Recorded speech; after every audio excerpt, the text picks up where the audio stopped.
This is the review of the Tesla Model Y. Now, the version behind me is referred to as Juniper by Tesla during its development phase, but for us at CR, we're calling this a 2026. And we originally tested this car in 2020 when it came out, so this is the second time that we've now tested the Model Y. Now, the updated version of this car follows hot on the heels of the Model 3, which also saw an update just last year. While the Model 3 is an important car for Tesla, the Tesla Model Y is even more important. This is their best-selling model, and at least the time of this recording, one of the best-selling cars in the entire world, certainly here in the US, especially in terms of EVs. Tesla has found itself in a little bit of an awkward place with its vehicles. Typically in the automotive industry, new products and fresh things are what does really well, and Tesla's cars are kind of old. So we saw that with the Model S and the Model X, even the Model 3, getting updates over time to keep them fresh, and that's what they're trying to do here. The original Model Y was quick and agile, but the ride was pretty punishing, honestly, and the controls distracting, hard to use. Since Tesla's not the obvious EV choice anymore, we'll see if all of the changes here go far enough to make the Model Y more refined and just a better experience overall. We bought a 2026 Tesla Model Y long-range all-wheel drive. The final assembly point is Austin, Texas. The base MSRP on this car is $34,000. Options include the long-range all-wheel drive, the blue paint, the tow package. That brings the options total to $16,990. The destination fee of $1,390 brings us to a total cost of $52,380. That price doesn't take into account any potential tax credits or anything like that. And I do think it's interesting to look back. We paid about $62,000 for our long-range all-wheel drive Model Y back in 2020. The overall proportions up here haven't changed, but they did completely redo the styling. Gone are the more traditional-ish looking headlights that were up here on the fender. Now your headlights are down here, lower in the bumper, and they're actually adaptive now, which means your high beams can be on longer and they'll turn on and off different pixels to not blind oncoming drivers, which is actually pretty cool. And you have now this Cybertruck-esque light bar in the front. I think it looks pretty decent. And it's pretty interesting. Tesla is relying on, I guess, brand recognition. There's no logo up here. And like all of the Teslas, there is a frunk up here, or a front trunk. What I really like about what they do here is it's really nicely finished. So you have these coverings that go everywhere. You're not just staring into the structure of the car. It's well sealed. And of course, it's actually a usable space. So you could put a bag in here, or something of actual volume. And one of the detailed changes they made is there's now a drain plug down in here. So if you put something wet in there, you can just open that up. It'll drain out and easier to keep it clean. So they restyled the rear as well. And yeah, the proportions and whatnot, similar to the front, are mostly the same. And I'll be honest, when I first saw it in pictures, didn't really like the back with this new bar, but honestly, in person, the way that this light bar reflects down onto the logo back here is actually pretty sick.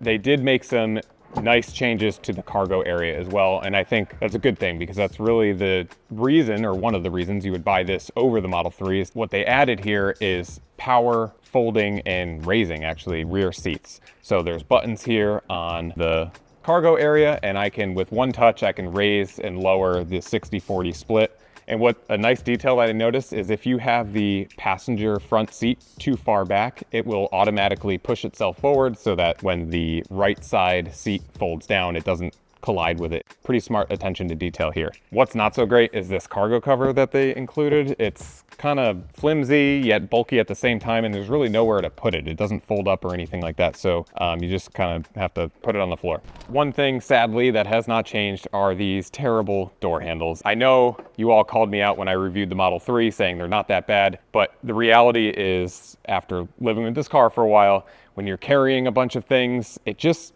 gets really annoying. It's designed for one hand, really. You got to push it in with your thumb and then grab this little stick that comes out. Look, it makes a good first impression if you haven't spent time with one of these cars, but after a while, it just gets tiring and kind of a nuisance. So they redid the interior a bit too on the Model Y, and the general philosophy here is the same. It's still super minimalistic, and everything is, for the most part, where it was before. But a lot of the details in terms of fit and finish have been improved. Honestly, it's been pretty successful. Everything looks a lot nicer. The build quality seems like it's been improved quite a bit. It's just a nicer place to sit. I particularly like the suede that's on the doors here on these inserts, and you get a little bit of a contrasting kind of soft material up here. The speaker grills stand out. You have stitching across the dashboard with kind of this matching panel up here. And I really like the LED strip that goes all the way across the dashboard and onto the doors. We saw that in the Model 3 as well, and it just is kind of a cool effect, especially at night. They made some updates to the controls and the interface in this car, and it wasn't good before, and it's somehow even worse now. It's not fundamentally different. Everything is still controlled through the center screen here for the most part, and they've been iterating on this software for a while now, and I'll say it's a pretty amazing piece of software, but for an iPad maybe while you're sitting on your couch, there are times when you're driving where it's just too distracting, frankly, to use this. Too many options, small text, small buttons, things like that.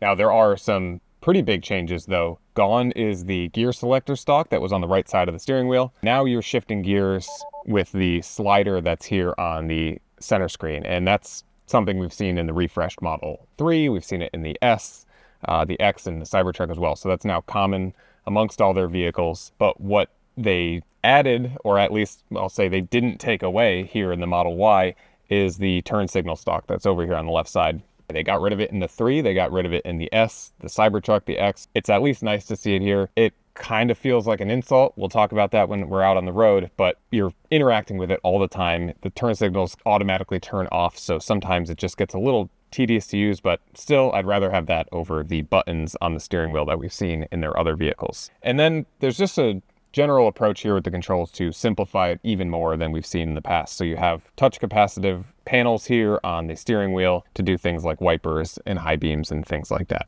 I did have a cool software related moment happen while I was driving this car over the weekend. I was in my garage and I opened the hatch in the back and I reached up to stop it before it hit the ceiling or the garage door at my house. And then the next time I went to get into the car, there was a nice little message up here on the screen that told me how to go in and set a custom opening height for that hatch so that I didn't have to do that each time. So that was actually pretty cool and a nice little surprise delight type of feature that you can get through a software system like this. The interior storage is a little different than before. First of all, now you have the dual wireless chargers right here accessible under the screen. And then now you have these sliding lids here, and the one back here covers the cup holders. That's great, nice and accessible. But then you basically have this trash can right here, and it's super deep. So if I have a couple things in there like I do now, I have to lean way forward and reach down in just to even see and access what's in there. Otherwise, if you're just putting a bunch of things in there, it starts to pile up, and now to access it, you're just digging through all of your stuff to find things. So it gets a little annoying. Beyond that, center console right here is pretty nice. No latch, which is interesting. You just lift up right on it, and that's simple. What I do love about the storage though is the door pockets. They're absolutely huge. I was able to fit a big reusable water bottle in there and a thermos. So just nice and flexible, nothing really preventing you from putting anything tall in there. So that's nice to see. The rear seat hasn't really fundamentally changed, but that's not a bad thing. It's still pretty comfortable back here, good posture with the elevation of the seat from the floor, so my legs are decently supported. But the biggest change is this screen, and this mirrors what we saw in the updated Model 3. Honestly, I could take it or leave it. I mean, you can control the climate back here and the volume, and that's cool. You can also play games and watch movies and things, but it's so low. I guess watching something would be okay, but if I'm gonna lean forward and touch and swipe and whatnot to play a game, it just doesn't really make that much sense. To get out of this car, you still have to use these electronic door latches, and there's these buttons that are on the front and the rear doors. One thing I noticed is they now have the emergency releases labeled. So you'll see there's a little triangle thing here to kind of say, hey, in the event that this doesn't work, here's how you manually open the door. And while still far from great, do not get me wrong, this is at least better, especially in the back here where the cable to open the door is down here in the storage pocket underneath this little panel. So it used to be completely unlabeled, you're never going to find it. So at the very least now you look in there and you see something. And then similarly up front there's a symbol on the manual latch that you can pull to open the door manually if the electronic latch doesn't work. So we're out driving the Model Y now, and let's just start with the things that they did change. They really wanted to make this vehicle more refined and more competitive in that way. And so a big part of that is making it quieter. The old Model Y was pretty noisy, honestly, especially for an EV. Yeah, is this the quietest EV on the market? No. But I would say they've been quite successful. And, you know, when you get up on the highway, the wind noise is really well controlled. They've now got double lamination to the glass here on the doors, and that really helps quiet passing cars and just the overall ambient seclusion in this car. When you step on it, you do still hear the powertrain and that electric motor and inverter, particularly in the back. You hear it really come alive when you're, let's say, above 50% of that throttle input, but most of the time you're not really hearing it and it's pretty quiet. The other thing they tried to really improve on, and it was desperately needed, honestly, is the ride quality. And they did make pretty big gains. Again, kind of like the noise. Is it the most comfortable EV? Definitely not. It's still pretty rough over bumps, pretty firm. I would have described the old one as straight up harsh, brittle, unrefined. This one is definitely a lot better. It's softer. Yeah, you can still get some situations where it's challenged, but definitely an improvement. And they did that without sacrificing the handling. The Model 3 and the Model Y have been known for really sharp, responsive handling. We found that with the original one. And yeah, it's a little bit dulled here because of the softer setup, but it still has a super quick steering rack. It dives into corners pretty well, and it is a high point for the vehicle. I will say the steering feel itself is not that great. It's almost like there's a lot of friction in the steering wheel, and you have to return it back to center yourself. It just doesn't feel all that natural to drive. But if you're used to your existing Model Y and the way it drives, I don't think you're going to be too surprised here. The EPA rates this long-range all-wheel drive version at 327 miles of range, which is pretty good. Also, what I love to see is how efficient this vehicle seems to be. It's rated for 3.6 miles per kilowatt hour, which is definitely on the higher end of the spectrum, especially for an SUV body style like this. And in my own experience, I was seeing over 4 miles per kilowatt hour just in a regular mix of driving in typical situations. When it comes to charging, it hasn't really changed much. It does help that this vehicle is so efficient to add miles quickly, whether you're charging at home or out at a supercharger. But the supercharger integration is really one of the major draws of a Tesla. Even as they open up their network to more cars, it's still so well integrated into the software. You just show up, you plug it in, it all starts charging and happening essentially automatically after that point. In terms of charge speeds, it is rated for 250 kilowatt on a Tesla Supercharger, which is good. I mean, Tesla says that it can add about 169 miles of range in 15 minutes. Honestly, at this point, it's more mid-pack than leading the pack like Tesla used to be. And it does have an 11 kilowatt onboard charger, so you'll add somewhere around 40 miles per hour if you're maxing out the charge speed at home as well. So let's talk more about this turn signal stalk, if you can call it that here. And it's great just that it's here. I can reach it like a normal stalk, but it doesn't latch into place. So it's just a momentary switch. You push it up or you push it down and it turns the signal on. And like in other Teslas, it's using software in the vision system of the car to detect when to turn it off. In other words, when you get into the next lane, it auto cancels.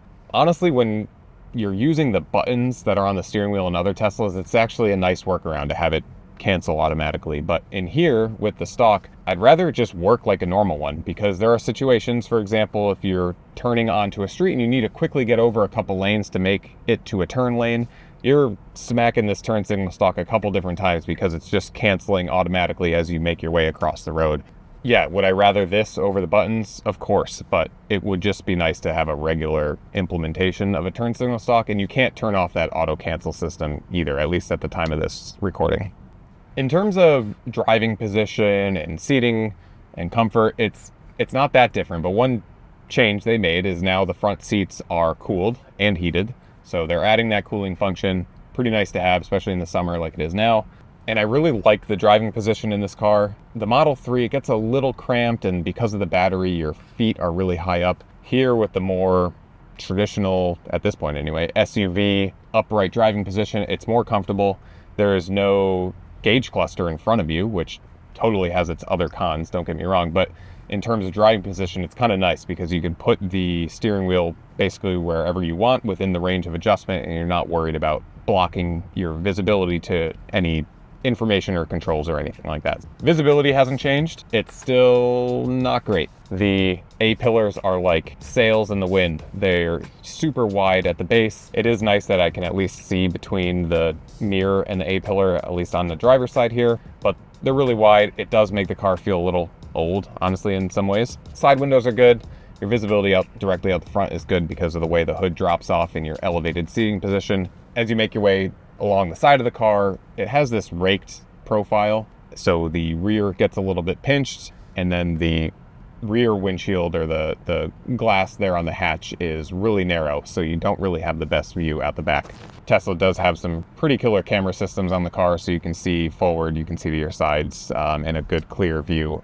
Like other Teslas, you have one pedal driving that's just on all the time. So as you lift off the accelerator, it starts to brake. It uses the motors to recapture some of that energy, send it back into the battery. It's part of what makes an electric vehicle really efficient at low speed, city driving, that type of thing. So you can't turn it off, which you really haven't been able to in a Tesla for a long time. There are two settings. You can turn it down, but honestly, I found that you just get used to it, like a lot of EV drivers tend to, and having it on that higher setting, while it can be jerky if you're not smooth with the pedal, it does allow you to drive the vehicle more often without moving over to the brake pedal. So kind of a love or hate thing, but definitely something if you haven't driven a Tesla or an electric vehicle with this type of system before that you'll need to get used to. For the longest time, Tesla did not have what we would consider a proper blind spot warning indicator. Typically you see the symbol, like an orange light or something like that, out in the glass of the rear view mirror. Some put it in slightly different locations, which is fine, but it's something in the area you are typically looking at when you're checking your blind spots to let you know that there's another car there. It's a feature people love. It's helpful, and they just never had it. And they would give you some camera views and things like that. But now, and we saw it with the Model 3 as well, there's a kind of half-baked LED that's behind the speaker grill up here at the base of the A-pillar, and you can't see it at all when it's off, so you don't really know where to look until it's on. And then when it is on, it's the tiniest little red LED. It's like something you would use when you're building your first circuit in engineering school or something like that. And it just feels like an afterthought. Now, they do, like they always have, the camera system that pops up in the center screen, and then if there is somebody in your blind spot, not only do you have the light, but there's a little glow that kind of happens on the edge of the screen. So a couple different things to let you know, but yeah, at least there's something there now. Beyond that, it has all of the standard active safety features that we like to see, things like forward collision warning, automatic emergency braking. And it's not a surprise, they've always had that, which is great. The other thing we definitely have to talk about is full self-driving. They are really pushing this system that is supposed to really allow you to let the car do most of the work for you. It's a hands-free system. It's using the cameras on the car to drive both on highway and city roads, back roads. Again, they are iterating on this system over time, always trying to improve it. And in my own experience, it is both incredibly impressive and terrifying at the same time. So you really have to babysit it, pay attention. It is not a eyes-off system, even though it is maybe designed to be a hands-off system. It works great in certain situations, but certainly not in others. So that's our video review of the updated Tesla Model Y. And if you're coming out of an existing Tesla, you already own one, you're just looking to upgrade, you're going to be super happy. I mean, it just builds on the fundamentals that you're already used to. I don't think there's anything to really stop you or to be hesitant about. However, there are a lot of other great EV options out there. So if you're looking for your first one or coming from an EV from a different brand, should it be on the shopping list? Absolutely. That charging integration is still unmatched, but I do think it's worth cross-shopping with other EVs. It's not the default go-to answer anymore. For our full test results and information on other EVs, visit cr.org/cars.